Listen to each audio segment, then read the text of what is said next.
Ito na, nagkasuguro na. Ayan na, oh.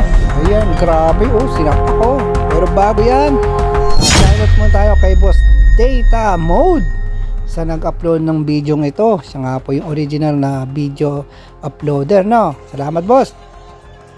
So ito nga mga boss, ang kwento rito ay nauwi sa Rumble ang liga dito nga sa barangay Davao City to.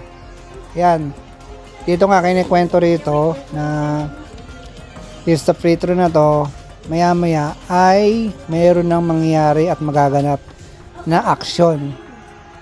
Makikita sa video, sabi rito na matapos ang free throw, dyan na in 4, 3, 2, 1 biglang may susugod. Let's go. Ayan o, sabi o, yun o, nakita niyo si boss, ayun, nakablock, sumugod na, may binanata na raw. Ayun o, may binato ng bola, kagulo na yun o, sa kabilang angulo binato yung bola, diba?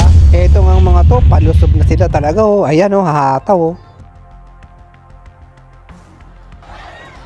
Di natin alam kung ano po yung naging problema rito sa liga na to, pero ito yung pagkaka-upload ng ating boss Data.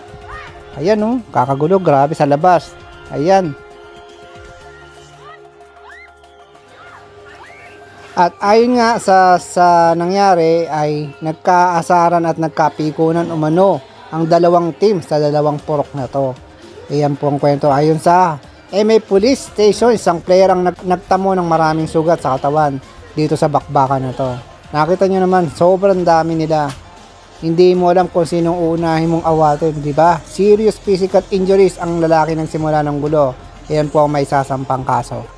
Grabe na talaga mga liga ngayon, sobrang gulo na talaga. Kayo mga boss, ano sa tingin nyo? Comment kayo mga boss.